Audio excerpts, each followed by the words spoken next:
மீண்டும் அதே இடத்துல பாரத பிரதமர் மோடி வர போறாரு. அப்ப கூட்டத்தை பாருங்க, அங்க நடக்கிற அந்த கூட்ட படங்களையும் இந்த கூட்ட படங்களையும் வச்சு ஒப்பிட்டு பாருங்க. அப்ப எது வலுவா இருக்குன்னு 48 மணி நேரத்துல இவ்வளோ கொலை குற்றங்கள் நடந்திருக்கு அப்படின்னு சொல்லி ஒரு பட்டியல் இடுறாருங்க. அந்த பட்டியல் என்பது அதிர்ச்சி கூட்டு விதமா இருக்கு. எடப்பாடியார் கூட்டத்தில் பேசும்போது 48 மணி நேரத்தில் இத்தனை கொலைகளா, இத்தனை கற்பழிப்புகளா, மது போதையால் பள்ளி மாணவர்கள் தாக்கப்படுறாங்க, பேருந்து மறிச்சு கல்லூரி மாணவர்கள் பேருந்து மறிச்சு தாக்குறாங்க, இப்படி நடக்குதுன்னு பட்டியலிடும் போது நம்மளுக்கே அதாவதுங்க ரீல்ஸ் எடுக்கிறதுக்காக வெட்டான் திருவள்ளூர்ல பார்த்தோம். அதுபோல ஊத்தங்கரையில 70 வயசு முதியவரை கொள்றான், அவருடைய மனைவி 60 வயசுக்கு மேல அவர்களே பாலியல் வன்கொடுமை பண்றான். 60 வயசுக்கு மேல பாலியல் ஒரு மூதாட்டியை போய் பாலியல் வன்கொடுமை பண்ற இடத்துக்கு இந்த கஞ்சா போதையும் மது போதையும் அப்படி ஆக்குதுன்னா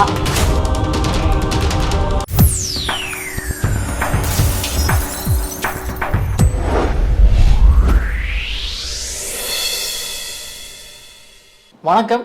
கோல்டன் சான்ஸ் வழங்கும் அரசியல் களம். இன்றைய அரசியல் களம் நிகழ்ச்சியில் நம்மோடு இணைந்திருப்பவர் பத்திரிகையாளர் திரு ராஜா ஸ்டாலின் அவர்கள். வணக்கம். வணக்கம் சார். நேற்று திருச்சியில் திமுகவின் மாநில மாநாடு நடந்திருக்கு. திமுகவை பொறுத்தவரை ஒரு மிக சிறப்பாக நடந்திருக்கு அப்படின்னு சொல்கிறாங்க. பொதுமக்களும் எதிர்கட்சிகளும் என்ன சொல்கிறாங்க அப்படின்னா, நிறைய காலி சேர்கள் இருந்தது, கிட்டத்தட்ட ஒரு 60% ஃபில் ஆகலை அப்படிங்கிற மாதிரி ஒரு குற்றச்சாட்டு வைக்கிறாங்க. அது மட்டும் இல்லை, 2021 நடந்த மாநில மாநாட்டோட எழுச்சி இந்த மாநாட்டில் இல்லை அப்படிங்கிற ஒரு விஷயமும் பரவலாக ஒரு விமர்சனமாக வைக்கப்படுகிறது. உங்களுடைய பார்வை? அது 2021 நடந்ததை போல எழுச்சி இல்லைங்கிறதா உண்மை.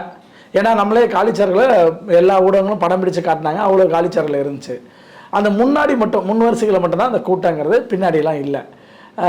அப்படிங்கிற அடிப்படையில் இந்த கூட்டம் என்பது திமுக பொறுத்தவரை தோல்வி தான். ஆனால் தோல்வின்னு எப்படி ஒத்துக்க முடியும்? அதுக்கு மாற்றாதான் இல்லை இது நல்ல வெற்றி தான், நல்லா நாங்கள் வலுவாக இருக்கோம் அப்படின்னு பேசுறது. அங்கே என்ன பண்ணுறதுன்னா இந்த மாதிரி இந்த அதிமுகவுக்கு எதிராக பேசுவது அப்படிங்கிற அடிப்படையில் அதிமுகன்னு ஒரு பலம் வாய்ந்த சக்தியாக இல்லாத மாதிரியே திருப்பி பேசுறது. இந்த கூட்டணிக்கு பேரே இல்லைங்கிறது. இப்போ திமுக கூட்டணிக்கு என்ன பேர்? இவங்க திமுக கூட்டணிங்கிறாங்க, காங்கிரஸ் இந்தியா கூட்டணிங்கிறாங்க. இப்படி ஒவ்வொருத்தரும் ஒவ்வொரு வார்த்தையை தான் பயன்படுத்துகிறாங்க. அதே போல தான் அதிமுக கூட்டணிங்கிறாங்க. அன்புமணி அதிமுக கூட்டணி தான் சொல்கிறாரு. ஆனால் பிஜேபி என்டிஏ கூட்டணிங்கிறாங்க. பிஜேபி தோழமையாக இருக்கக்கூடிய தமிழ் மாநில காங்கிரஸோ ஐஜேகே போன்ற கட்சிகளோ என்டிஏ கூட்டணிங்கிறாங்க. இப்படி தான் இருக்குது. ஆக இப்போ மீண்டும் அதே இடத்துல பாரத பிரதமர் மோடி வர போகிறார். அப்போ கூட்டத்தை பாருங்க, அங்கே நடக்கிற அந்த கூட்ட படங்களையும் இந்த கூட்ட படங்களையும் வச்சு ஒப்பிட்டு பாருங்க. அப்போ எது வலுவாக இருக்குன்னு பொதுவாக எல்லாருக்குமே தெரியும். ஆக வலுவாக இருக்கிற ஒரு கூட்டணியை திமுக மீண்டும் மீண்டும் கட்டமைக்கிறது வலுவில்லாதுங்கிறாங்க. இதை நாம் ஏற்கனவே உணர்ந்திருக்கோம். 2016 இதே தான் சொல்லிட்டு இருந்தாங்க. ஏறத்தாழ அப்போ 20 கட்சிகள் மேலே, அதுவும் 13 பெரிய கட்சிகள் கூட இருந்தாங்க. அதிமுக கூட கூட்டணியே இல்லை, யாரு கூடயும் கூட்டணியை வைக்கல. கூட்டணி வைக்காம வெற்றி பெற்றாங்க. அது 136 தொகுதி வரலாறு. தனித்து ஒரு கட்சி போட்டிட்டு வெற்றி பெற்றது 136 தொகுதி. அதான். இது மட்டும் இல்லாமல் நிறைய சாதனைகள் இருக்கு. இதுக்கு முன்னாடி கூட்டணியோட போட்டிட்டு 2011 தேர்தலில் தேமுதிகவும் அதிமுக சேர்ந்து சந்திச்ச தேர்தல் 203 சீட்டு வெற்றி பெற்றாங்க. எதிர்கட்சியாக கூட இன்னைக்கு பல வாய்ந்த கட்சின்னு சொல்லிக்கிற திமுக வர முடியல. அப்போ அந்த இடத்துல போய் நின்றுச்சு. அதுபோல் 2014 எம்பி தேர்தலில் மொத்தம் 39 பாராளுமன்ற தொகுதியில் 37 தொகுதிகள் வெற்றி பெற்றாங்க. அந்த அளவுக்கு வலுவான வெற்றி. அடுத்தது தனிச்சு போட்டிட்டு அதிமுக இப்படி 2016 வெற்றி பெற்று ஆட்சி அமைச்சாங்க. ஆக இந்த 3 வரலாறு ஒன்றாவது திமுக இருக்கா? அதாவது கூட்டணியில் வெற்றி பெற்று அதிகபட்ச சீட்டுக்கு ஜெயிச்சது. எம்பி சீட்டு மொத்தம் இப்போ கூட 40 சீட்டு ஜெயிச்சுன்னா அந்த அணி தான், இந்தியா கூட்டணி தான் ஜெயிச்சுது. அதில் திமுக எத்தனை சீட்டு? 22 சீட்டு தானே எம்பி. அதுபோல் ஆனால் அதிமுக அப்படி இல்லையா, 37 சீட்டு ஜெயிச்சிருச்சா. இந்தியாவுடைய 3வது பெரிய கட்சியாக இருந்தது. என்ன உங்களுக்கு பாரதிய ஜனதாவுக்கு அடுத்த இடத்துல திரிணாமுல் காங்கிரஸ் அடுத்த இடத்துல அதிமுக இருந்தது. இப்படியான சாதனைகளை படைச்ச கட்சியை இவர்கள் என்ன சொல்றாங்க, மீண்டும் மீண்டும் மீண்டும் பாஜகவோடு ஒப்பிட்டு அதாவது பாஜக உள்ள பூந்துரும் இப்படின்னு சொல்லியே இந்த அணியை தோற்கடிக்கலான்னு பார்க்குறாங்க. அதாவது ஒரு பெரிய பலவாய்ந்த கட்சியை இன்னொரு கட்சியோட துணையில் தான் அது வெற்றி பெறும்னு சொல்கிற போக்கு இருக்குல்ல, இந்த மக்கள் அதை பார்த்து ஏமாறுவாங்கன்னு நினச்சி சொல்லிட்டு இருக்கிறாங்க. இது பழைய பெரிய, அதாவது இந்த சுதந்திர இந்தியாவில் முதல்ல நேரு தான் சொல்லி வச்சார், கம்யூனிஸ்ட் கட்சியிலையும் ஜனசங்கத்தை பார்த்து ஜனசங்கத்தோட தொடர்பில் இருக்காங்க கம்யூனிஸ்ட் கட்சின்னு குற்றச்சாட்டு வச்சார். ஆனால் அந்த குற்றச்சாட்டு எடுபடாமல் கம்யூனிஸ்ட் கட்சியில் ஜெயிச்சு பல மாநிலங்களில் வெற்றி பெற்று பெருவாரியான எம்பிக்கள் வந்தாங்க. ஜனசங்கத்தோட கூட்டணி வச்சிருக்காங்கன்னு சொன்னாங்க கம்யூனிஸ்ட் கட்சி பார்த்து காங்கிரஸ் கட்சி. அதுபோல தான் இந்த குற்றச்சாட்டும் இவர்கள் சொல்லுகிற குற்றச்சாட்டு. ஏன்னா ஒரு நேர்மை இல்லாத ஒரு ஒன்றும் இல்லைங்க. இன்னைக்கு நல்லக்கண்ணை பற்றி ஆகா ஓஹோன்னு பேசுகிறாங்கல்ல, அந்த நல்லக்கண்ணு அவர்கள் போட்டியிட்ட போது தேர்தலில் இவங்க யாருக்கு வாக்களித்தாங்க? நல்லக்கண்ணை எதிர்த்து போட்டியிட்ட இன்றைய துணை ஜனாதிபதியான சிபி ராதாகிருஷ்ணனுக்கு வாக்களித்தார்கள் திமுககாரர்கள். ஏன்னா இப்போ பாஜகவுடைய கூட்டணி. நல்லக்கண்ணை தோற்கடித்த கட்சி திமுக கட்சி. அப்போ இவங்க எப்படி நல்லக்கண்ணை தூக்கி பிடிக்கிறாங்க இன்னைக்கு? பாவம் அந்த மனிதர் அவருக்கு கொடுத்த விருதை கூட கொடுத்த பணத்தை கூட அரசாங்கத்துக்கே கொடுத்த ஒரு சமூக சேவகர் அவரை போய் நீங்கள் தோற்கடிச்சிங்களா தேர்தலில்? வெற்றி பெற்ற விட்டங்களா உறுதியாதவரை? ஆக திமுக என்பது ஒரு அறிவிக்கப்படாத ஒரு முதலாளித்துவ கட்சி தான். அது பூர்சுவா கட்சி என்பது அனைவரும் சொன்னது. இலங்கையை சேர்ந்த விக்ரமாக கருணரத்னா அவர் இங்கே தமிழ்நாட்டில் இவங்க திமுக ஏற்பாடு பண்ண ஒரு ஈழத்தமிழ் சார்ந்த ஒரு கூட்டத்துக்கு அவரே பத்திரிகைகளை பேட்டி கொடுக்கும்போது அது ஒரு பூர்சுவா கட்சின்னு சொல்லிட்டு போயிட்டார். ஏன்னா அவர் திமுக நடைமுறைகளை பார்த்துட்டு. ஆக என்னன்னா இது யதார்த்தமாகவே திமுக என்பது ஒரு பூர்சுவா கட்சியாக தான் இருக்கும். பாருங்க, மாநிலத்தில் எப்படி ஸ்டாலின் உதயநிதி மகன் சபரீசன் மருமகள் இப்படி இருக்கிறாங்களோ அதுபோல மாவட்டத்திற்கு மாவட்டம். இப்போ திருவண்ணாமலை மாவட்டத்தில் ஏவாவேலு பையன் கம்பன், விழுப்புரத்தில் பொன்முடி பையன் சிகாமணி, வேலூரா இவர் துரைமுருகன் பையன் கதிரானந்த், கடலூரா எம்ஆர்கே பன்னீர்செல்வம் பையன் கதிரவன், திருச்சியா இவர் நம்ம கே நேரு அவருடைய மகன் அருண் நேரு. இப்படி ஒவ்வொரு இடத்தையுமே சிற்றரசர்களாக இவரெல்லாம் சிற்றரசர்களாகவும் திமுக கருணாநிதி குடும்பமும் பேரரசர்களாகவும் செயல்பட்டு இருக்காங்க. இப்படியான ஒரே ஒரு மாவட்டத்தை அதிமுக காட்ட முடியுமா? அதிமுகவில் ஒரே ஒரு வாய்ப்பை ஒரே ஒரு தடவை ஜெயக்குமாரோட மகன் வந்தார் எம்பியா. அப்போ அம்மா என்னன்னா இளைஞராக பார்த்து கொடுத்தாங்க. அப்போ உள்ள வரமா ஒரு 29 வயசு எம்பி ஆகும்போது. ஆக இதை தாண்டி குடும்பம் அதாவது அதிமுக யாருக்கு சீட்டு கொடுப்பாங்கன்னு தெரியாது, யாருக்கு கொடுக்க மாட்டாங்கன்னு தெரியாது. நான் அப்படி இருக்கும் கடைசி வரைக்குமே. சீனியராக இருப்பார், அவர் கொடுக்க மாட்டாங்க. ஆனால் அந்த ஊரில் ஒரு புதிய இளைஞர்களை ரொம்ப எளிமையானவர் கொண்டு வந்து நிறுத்துவாங்க. கள்ளக்குறிச்சியில் செந்திலுங்கிறவரை நான் ஒரு பெயிண்டரு நான் அப்படியே பெயிண்ட் அப்போ வச்சு நான் எலெக்ஷனுக்கு வந்தேன், நின்று ஜெயிச்சேன், தேர்தலுக்கு செலவு பண்ணுறது காசு கூட எனக்கு இல்லை, இன்றைக்கி நான் எம்எல்ஏ ஆகியிருக்கேன்னு சொல்கிறாங்க. ஆக அந்த அளவுக்கு ஒரு யதார்த்தமாக ஏழ்மையில் இருக்கிற கூட அதிகாரத்தை கொண்டு வைக்கிற கட்சி அதிமுக கட்சி. இந்த கட்சியை வீழ்த்துகிறதற்காக மீண்டும் ஏதாவது குற்றச்சாட்டை திமுக வைத்து கொண்டு இருக்கு. அது தேர்தலில் அது என்னன்னா தோல்வி அடையும் போது தான் அவர்கள் அந்த உண்மை புரிஞ்சுக்குவாங்க. முதலாளித்துவம் கட்சி திமுக அப்படின்னு சொல்கிறீங்க. அது மட்டும் இல்லாமல் குடும்ப கட்சி அப்படிங்கிறது தான் அதிகமான ஒரு விமர்சனம் ஏற்பட்டிருக்கு. இப்போ தேர்தல் நெருங்கி வரும் இந்த சூழ்நிலையில் ஒவ்வொரு இதுலேயும் அதில் அதிகார மையங்கள் வேறு அவங்க தேர்தலில் ஆதிக்கம் செலுத்துவாங்க அப்படிங்கிற ஒரு குற்றச்சாட்டும் இருக்குது. உங்களுடைய பார்வையில் என்ன? ஆல்ரெடி அதாங்க இருக்குது. ஆல்ரெடி கனிமொழி அவர்கள் இப்போ அவர்களுடைய தென் மண்டலத்தில், அதாவது தூத்துக்குடி, திருநெல்வேலி, கன்னியாகுமரி மாவட்டத்தை அவர் பார்த்துக்கிறாங்க. அந்த மாவட்டத்தில் போய் பூத் கமிட்டி மீட்டிங் நடத்தி அங்கே அப்பாவுக்கும் இவர் அரிஸ்டாட்டிலுக்கும், அதாவது நெல்லை மாவட்ட செயலர் அரிஸ்டாட்டிலுக்கும் சபாநாயகர் அப்பாவுக்கும் பிரச்சனை. 2 கோஷ்டியாக மோதிக்கிறாங்க. அதை கூட்டு பேசி சரி பண்ணுறாங்க. இப்போ கட்சிக்குள்ளே இருக்கிற பிரச்சனை, அதாவது சபாநாயகருக்கும் நெல்லை மாவட்ட செயலர் கிரகாம்பெல்லுக்கும் இடையிலான பிரச்சனையை பேசி சரி பண்ணுறாங்க கனிமொழி அவர்கள். அவர்களை பேசி சரி பண்ண உடனே அதன் பிறகு போய் சபரீசன் போய் பேசுகிறார். அதாவது மாப்பிள்ளை சார்பே அதில் தலைவர், அதில் தலையிட வேண்டிய அவசியம் என்ன? கட்சியில் அவருக்கு என்ன பொறுப்பு? சபரீசனுக்கு கட்சியில் எந்த பொறுப்பும் இல்லை. குடும்பத்தில் அவர் ஒரு மருமகன், அவ்வளோதானே தவிர கனிமொழி அவர்கள் எம்பியாக இருக்கிறாங்க, கட்சி பொறுப்பில் இருக்காங்க. அந்த தென் மண்டல பகுதியில் 18 சட்டமன்ற தொகுதியில் தேர்தல் பொறுப்பாளராக இருக்கிறாங்க. அப்போ அதன் அடிப்படையில் தான் வேலை செய்கிறாங்க. அப்போ கிரகாம்பெல்ட்ட போய் பேசி சரி பண்ணிட்டாங்க. திருப்பி போய் அவர் பேசும்போது கிரகாம்பெல் அவர்கள், அதாவது நெல்லை மாவட்டத்தில் கிரகாம்பெல் அவர்கள் கனிமொழியை மதிப்பாரா? எப்படி மதிப்பார்? இந்த கேள்வி இருக்குல்ல.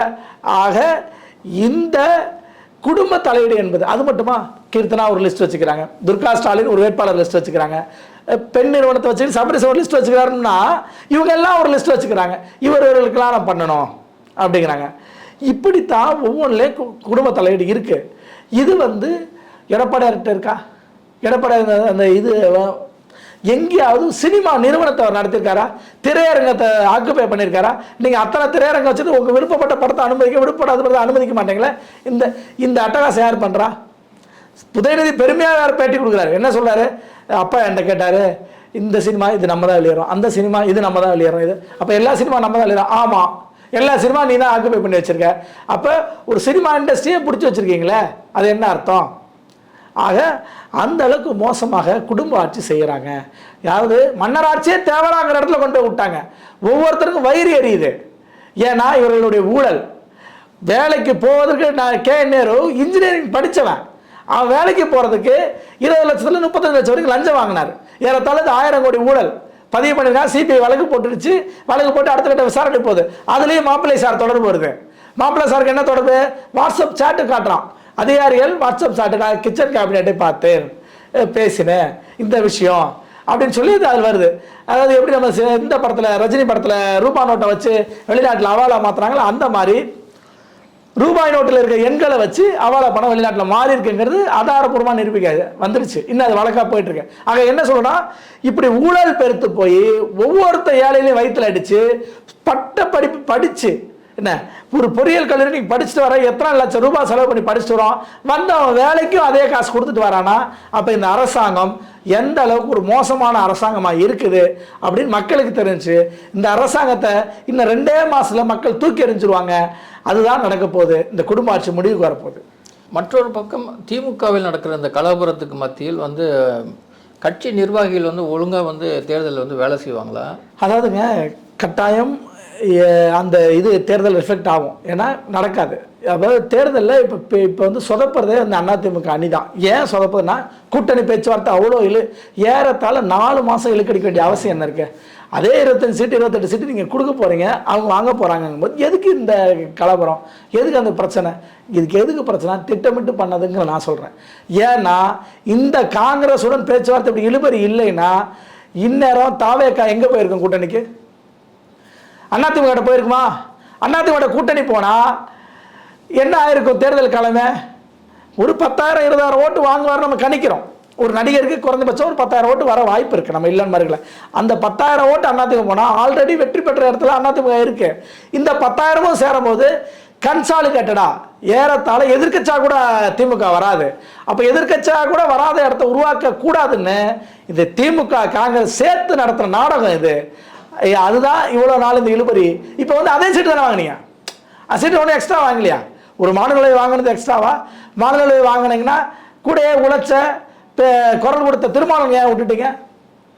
இது கிடையாதுங்க. அதாவது இன்றைக்கும் சொல்கிறேங்க, தமிழ்நாட்டில் திமுக அதிமுக அடுத்து பெரிய கட்சியாக பட்டாளி மக்கள் கட்சி, விடுதலை சிறுத்தைகள் கட்சி தான் எண்ணிக்கை வயசு. அதாவது ஒவ்வொரு கிராமங்களில் இருக்கிற கிளை வச்சிருக்க கட்சி பாட்டாளி மக்கள் கட்சி, விடுதலை சிறுத்தைகள் கட்சி. ஆனால் காங்கிரஸிற்கு 10 கிராமத்துக்கு ஒரு கிளை கூட இருக்காது. ஏறத்தாழ 20 ஊரை சேர்த்து அவன் கூட்டமே காட்டுவான். அப்படிப்பட்ட ஒரு கட்சிக்கு இன்னைக்கு 28 எம்எல்ஏ கொடுத்துருக்கீங்க, ஒரு எம்பி கொடுத்துருக்கீங்க. ஆனால் விடுதலை சிறுத்தைகள் எத்தனை சீட்டு கொடுப்பீங்க? அதிகபட்சம் 6, இல்லை அதிகபட்சம் பாசிட்டிவாக வச்சுங்க 10 சீட்டு கொடுப்பீங்களா? ஆக கூட்டணி தர்மம் கூட அந்த கட்சியில் கிடையாதுங்க. இப்படி இருக்கிற கட்சி தான் தாவேக்கா எங்க அதிமுக பக்கம் போயிட போகுதுன்னு காங்கிரஸை சொல்லி சொல்லி விஜய் பாவம் அரசியல் அறிவு இல்லாதவர், ஏன்னா அவர் பொலிட்டிக்கலா எக்ஸ்பீரியன்ஸ் கிடையாது. அப்படிங்கிற அடிப்படையில் நம்பிட்டு இருந்தார். காங்கிரஸ் வந்துடும் போல, காங்கிரஸ் வந்து போறேன்னு. அதனால தான் அவருக்கு இந்த தடுமாற்றமே. ஏன்னா ஒரு எக்ஸ்பீரியன்ஸான ஆளு கூட வச்சுக்கிட்டு நீங்கள் அரசியல் பண்ணுவது என்பது வேறு. இப்போ அதிமுக இருந்து கரூர் கூட்டம் நடத்துறீங்கன்னா எப்படி கூட்டம் நடந்திருக்கும்? இப்போ அம்மா பிறந்தநாள் இருந்துச்சுங்க, கண்ணுக்கு முன்னாடி நடந்துச்சுங்க. அப்போ அம்மா பிறந்தநாள் அன்னைக்கு அமமுகலேருந்து அதிமுகலேருந்து பாஜக உட்பட அந்த கூட்டத்தில் கலந்துக்கிறாங்க. ஒவ்வொரு மாவட்டத்திலையும் சொல்கிறேன், ஒவ்வொரு மாவட்டத்தில் ஒன்றியத்திலும் கலந்துக்கிறாங்க. அப்போ கூட்டம் காட்டுறது மட்டும் இல்லை, அந்த கூட்டத்தை வழி நடத்த தெரியுது, எக்ஸ்பீரியன்ஸ் ஆகுது.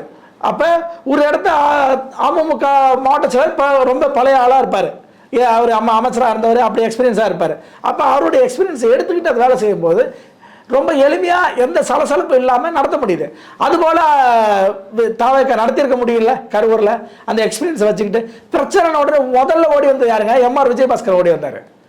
அதே போல் இங்கே நம்ம விஜயபாஸ்கர், விராலிமலையில் விஜயபாஸ்கர், அவர் முன்னாள் மருத்துவத்துறை அமைச்சராக இருந்தவர். அவர் அந்த குழிக்குள்ள ஒரு மாணவன் விழுந்தான் தெரியுமா? போர்வெல்ல அப்போ அந்த 3 நாளும் பார்ப்பீங்க, அந்த வேஷ்டி சட்டை மாற்றிருக்க கூட மாட்டார், அங்கேயே கைத்தட்டலில் படுத்தார். அந்த மாணவன் தீபாவளி கொண்டாட வேணான்னு சொன்னாங்க, பண்டிகை சமயம், அந்த மாணவன் இறந்ததுக்காக, அந்த குழந்தை இறந்ததுக்காக குழியில். அப்படி வேலை அவர் ஒவ்வொரு ஃபீல்டுலேயும் அதிமுக எப்படி இருக்கு. அப்போ இந்த இடத்த தாவக்கா சேரும் போது கூடுதல் பலம். அதுதான் விஜயகாந்த் அழகா செஞ்சார். ஏன் செஞ்சாரா, இங்கே பண்ருட்டியார் ஒரு அனுபவசாலி இருந்தார், கூட்டத்தை அழகா கூட்டத்தில் உட்கார வச்சார், ஜெயிச்சார். இங்கே அப்படி அனுபவசாலிகள் இல்லை, எல்லாம் தன் பகையை தீர்த்துக்கிறதுக்காக இருக்கிறாங்க. இப்போ செங்கோட்டையன் போன்ற எல்லாம் தாவேக்காக்கு போய் என்ன நன்மை செய்ய போறீங்க? செங்கோட்டையன் தாவேக்காக்கு போனது செங்கோட்டையன் தான் பெனிஃபிட்டு, தாவேக்காக்கு பெனிஃபிட் இல்லை. அப்படி இருக்கிற இடத்துல தான் இந்த கட்சியை சேர விடாமல் தடுத்த வேலையை திமுக செஞ்சுது. அதுதான் இந்த காங்கிரஸ் பயன்படுத்துச்சு.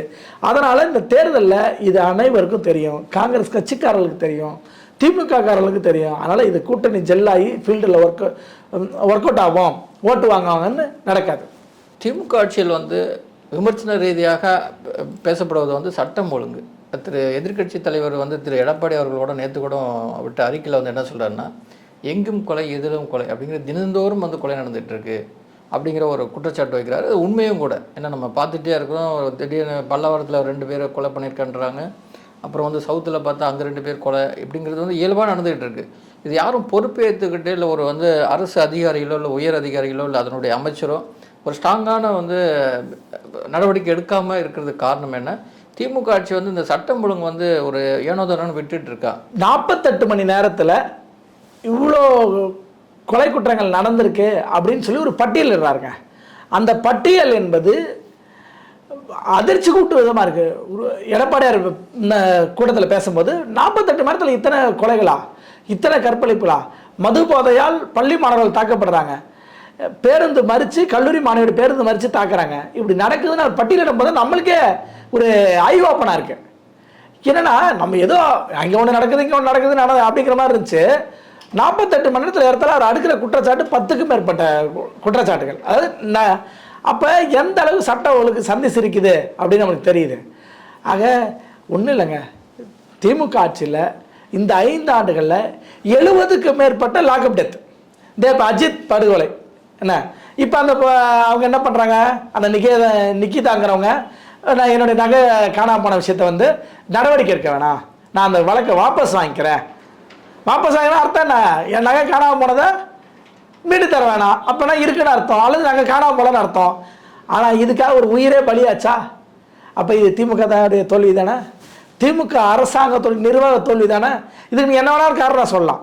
ஏன்னா அண்ணா யூனிவர்சிட்டி விஷயம் நம்ம சொல்லும் போது இவங்க என்ன பண்ணாங்க, அந்த அண்ணா யூனிவர்சிட்டி மாணவியுடைய தகவலை வந்து வெளியிட்டதை வந்து மத்திய அரசாங்கம், ஏன்னா அவங்களோட வெப்சைட்டில் இருந்த வெளியாச்சு அப்படின்னு பாஜகவில் பாலை போட்டாங்க. இப்போ நிக்கிதாவுக்கும் அதான் பாலை போடுறாங்க. நிக்கிதா வந்து நாங்கள் ஏங்க உங்கள் ஸ்டேட் கவர்மெண்ட்டுக்குள்ளே மத்திய அரசாங்கம் உள்ளே வந்து பெனிட்ரேட் பண்ணுதுன்னா அது யாருடைய தவறு, யாருடைய நிர்வாக தோல்வி அது? அது அது திமுகவுடைய நிர்வாக தோல்வி இல்லை, முதலமைச்சர் ஸ்டாலினுடைய நிர்வாக தோல்வி இல்லை. அவங்க இரும்புக்காரன் எங்கே, நான் இரும்புக்காரன் கொண்டு ஒடுக்குவேன்னு சொன்னீங்களே, அந்த அயன்மேன் ஸ்டாலின் எங்கே? ஆக இது எல்லாம் ஒரு ஏமாற்று வேலை. நாங்கள் மக்களுக்கு செய்கிறோம், நாங்கள் எப்படின்னா கருணாநிதி ஸ்டைல், அது பொதுவுடைவாதியை பார்த்தா பொதுவுடைவாதி ஆகிறது, ஆன்மீகவாதியை பார்த்தா ஆன்மீகவாதி ஆகிறது. அங்கே சாய்பாபா அவர் வீட்டுக்கு வருவார், என்ன நல்ல கூட அவர் வீட்டுக்கு வருவார், அப்படிதான் அவர் வச்சிருந்தாருன்னு வச்சுங்களேன். ஆக இதுதான் திமுக இன்னைக்கும் கடைபிடிக்கிறது. சட்டம் ஒழுங்கை கஞ்சா புழக்குங்க, அதாவது மாணவிகள் கஞ்சா புழக்க வராங்க, மாணவிகள் அடிச்சுட்டு இருக்கிறாங்க. இப்போ பார்த்தீங்கன்னா நேற்று மாணவிகள் +2 மாணவிகள் செய்முறை தேவை எழுதி முடிச்சுட்டு அவங்களுடைய வகுப்பறை அடித்து உடைக்கிறாங்க போதையில். அது எப்படி இருக்கு பாருங்க, இப்படி தலைவிரிச்சாடுது, கத்தி குத்து. இந்த நவீன் ஒரு மாணவனை 4 நேரில் மாணவனுடைய தாக்குதலில் ஈடுபட்ட அதே அந்த குற்றத்தை விளைவிச்சவங்களே இப்போ வந்து அதே 4 நேரில் கொண்டாங்கல்ல, கண்ணுக்கு தெரியாதவங்களாம் வெட்டினாங்க. அதாவது சரி, கண்ணில் மாற்றவங்களாம் வெட்டினாங்க, அவங்க குற்றத்துக்கு சம்மந்தமே இல்லை. அந்த ஒரு நார்த் இந்தியன் வெட்டி கொல்லப்பட்டால் குற்றத்துக்கு சம்மந்தமே இல்லை, ஆனால் வெட்டுறான். அதுபோல் அந்த ஜான் ஒருத்தர் மாற்றுத்திறனாளி ஊனமுற்றவர், ஆனால் அவரை வெட்டுறாங்க. ஏற்கனவே 4 நேரி பிரச்சனையில் தொடர்புடைய அந்த 2 பையன் அந்த வழக்கில் கைதாகிறான். 19 வயசு 20 வயசு பசங்க போதைக்கு அடிமையாயிட்டாங்க, கஞ்சாவுக்கு அடிமையாயிட்டாங்க, ரீல்ஸ் பண்ணுறதுக்காக வெட்டுறான். அது மாதிரி இந்த ஊத்தங்கரையில் வந்து முதியவர்கள் வந்து 2 பேர்த்து வந்து கொலை நடந்திருக்கு. அதாவதுங்க ரீல்ஸ் எடுக்கிறதுக்காக வெட்டுறான், திருவள்ளூரில் பார்த்தோம். அதுபோல் ஊத்தங்கரையில் 70 வயசு முதியவரை கொள்கிறான். அவருடைய மனைவி 60 வயசுக்கு மேலே அவர்களே பாலியல் வன்கொடுமை பண்ணுறான். 60 வயசுக்கு மேலே பாலியல் ஒரு மூதாட்டியை போய் பாலியல் வன்கொடுமை பண்ணுற இடத்துக்கு இந்த கஞ்சா போதையும் மது போதையும் அப்படி ஆக்குதுன்னா இந்த அரசாங்கம் அதை கட்டுப்படுத்திருக்க வேணாமா? எல்லா நடத்துலையும் நடக்குங்க. ஆனால் அதை கட்டுப்படுத்த அரசு. இப்போ இதே அதிமுக ஆட்சியாக இருந்தால் என்ன இருக்கும்? டிஸ்மிஸ் பண்ணுவாங்க. யாரை? எஸ்பியை, டிஎஸ்பியை, இன்ஸ்பெக்டரை அப்படின்னு ஒவ்வொருத்தரும் டிஸ்மிஸ் பண்ணும்போது அந்த குற்றம் கட்டுப்பாட்டுக்கு வரும்.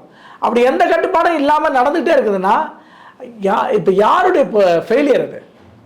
முக ஸ்டாலின் நிர்வாக திறமையற்றவருங்கிறதெல்லாம் காட்டுது. இது ஒரு 60 வயசு மூதாட்டியை கற்பழிக்கிறான். இது எந்த அளவுக்கு?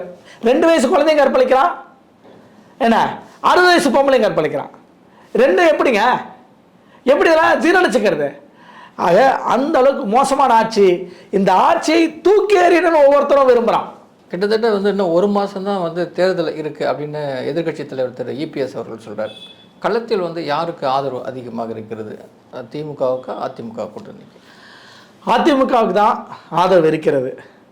ஏன்னா அது ஒவ்வொரு இடத்தையும் போகிற கூட்டங்களும் இதுவும் சொல்லும். ஆனால் திமுக என்பது மீண்டும் மீண்டும் நாங்கள் தான் வலுவாக இருக்கோம். தோற்றதுக்கு அப்புறம் தான் இந்த சன் டிவியே மாறும். நீங்கள் சன் டிவியில் நம்ம எலெக்ஷன் ரிசல்ட் பார்த்தீங்கன்னா இந்த 18-12 வரைக்கும் ஒரு மாதிரி போவோம். மற்ற சேனல்லாம் அதிமுக 150 சீட்டு போயிட்டா கூட இந்த சேனலில் மட்டும் 60 முன்னிலை 60ன்னு காட்டும். சாதாரண டபால்னு 5 மணிக்கு மேலே மட்டும் டப்புன்னு அதிமுக ஆட்சின்னு செய்தி வரும். ஏன்னா இதான் வழக்கமாக நடக்கிறது. ஆக இப்படி ஒவ்வொரு இடத்துலையுமே ஆதரவு என்பது அதிமுக தான் இருக்குது. ஏன்னா இவர்கள் பண்ணுறதுங்க. அது நான் என்ன சொல்கிறேன், ஒரே ஒரு உதாரணம் சொல்கிறேன். அதிமுக ஆட்சி 4 ஆண்டு காலம் நடத்தார் எடப்பாடி ஆட்சி. அந்த எடப்பாடி நடந்த ஆட்சியில் நீங்கள் 7% இடஒதுக்கீடு கொடுத்தாரு. அத்திக்கடை அவினாசி திட்டம் பண்ணார். காவிரி டெல்டாவை பாதுகாப்பு வேளாண் மண்டலம் ஆக்கினார். இதெல்லாம் இல்லாமல் ஒரே ஒரு இடத்தில் 11 மருத்துவக் கல்லூரி தொடங்கினார். அப்போ அந்த ஆட்சி காலத்திலே மொத்தம் 4 ஆண்டுல 17 மருத்துவக் கல்லூரி தொடங்கினார். இன்னைக்கு மருத்துவக் கல்லூரி இல்லாத மாவட்டங்கள் தமிழ்நாட்டில் இல்லைங்கிற இடத்த உருவாக்கி வச்சுறாரு. இவ்வளோ செஞ்சவரை எப்படி ஆட்சி மாற்றம் வந்துச்சு? இவ்வளோ செஞ்சார்ல, இவ்வளோ செஞ்சவர் ஆட்சி மாற்றம் வந்துச்சுல.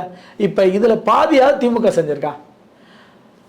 ஒரே விஷயம். அதாவது மக்கள் இவ்வளோ செஞ்ச எடப்பாடி அவர்களுடைய ஆட்சியை தூக்கி எறிச்சிட்டாங்கன்னு வச்சுக்கோங்க பாணியில். அப்போ திமுக ஆட்சியை தூக்கி எறிய மாட்டாங்களா? இந்த மாதிரி நான் சொன்ன 10 திட்டங்கள் சொல்கிறேன். இந்த 10ல் 1வது நீங்கள் செஞ்சுக்கலாம். அப்படி செய்யாத திமுகவை எப்படி மீண்டும் ஆட்சி கட்டியில் அமர்த்துவாங்க? மக்கள் எதிர்மனநிலையில் தான் இருக்கிறாங்க. ஆனால் திமுக என்பது மீண்டும் மீண்டும் அந்த பொய் கட்டமைச்சிருக்கிறாங்க. வாக்குகள் செதறடிக்க பார்க்குறாங்க. பிற கட்சிகளை நிற்க வச்சு, சின்ன கட்சியோ பெரிய கட்சியோ யாரும் ஒரு தனிநபர் குற்றச்சாட்டு வேணாம். ஆனால் அந்த நிற்க வைக்கிறதன் மூலம் வாக்கை சிதறடித்து தன்னுடைய வாக்கு இதுதான் சொல்லி திமுக வெற்றி பெற முயற்சிக்கிறாங்க. ஆனால் அதை மீறி அதிமுக வெற்றி பெறும். ஏனென்றால் இதே போல தான் 2016 ஒரு சூழல் இருந்துச்சு. ஆனால் வெற்றி பெற்றுச்சு. இதில் பாருங்கள், அந்த மாதிரி சூழல் இல்லைன்னு பேசுவாங்க. அது அம்மா அவர்கள் ஒரு கரிஸ்மேட்டிக் லீடரு. இவங்க எடப்பாடி அப்படி இல்லை. எப்படிங்க இல்லை? எதிர்கட்சி அந்தஸ்தில் முதல்ல 66 சீட்டு வச்சுருக்காருங்க. இதுக்கு முன்னாடி எதிர்கட்சி அந்தஸ்தில், அதாவது 96 காலத்தில் 4 எம்எல்ஏ, அதுக்கு முன்னாடி 29 எம்எல்ஏ ஜானகி அம்மா காலத்தில் 89 கட்சி தொடங்கினதுன்னு சொல்கிறேன். தொடங்கினதுலேருந்து இது 4வது முறை எதிர்கட்சி அதிமுக இருக்குது.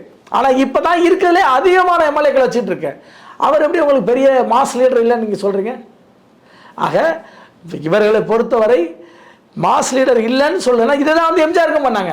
எம்ஜிஆர் உடல்நிலை சரியாக இருக்காங்க, ஆஸ்பத்திரியில் படுத்திருக்காரு, அவர் செத்துட்டாருன்னு கூட சொன்னாங்க. அவர் ஒருவேளை வந்துட்டா நான் ஆட்சியை திருப்பி தரேன்னு சொல்லி கலைஞர் ஆட்சியை கேட்டார் மக்கள்கிட்ட. ஆனால் எம்ஜிஆர் மருத்துவமனையில் இருந்தாலும் பரவாயில்லன்னு சொல்லி அதே ஆண்டிப்பட்டி தொகுதியில் தேர்தல் பிரச்சாரம் பண்ண வெற்றி பெற்று கட்சியும் அவர் வெற்றி பெற்று ஆட்சி அமைஞ்சது. ஆக அது போலத்தான் எடப்பாடியார் ஆட்சி மீண்டும் அமையும் என்பதுதான் கலை யதார்த்தம். நன்றி. மிக்க நன்றி.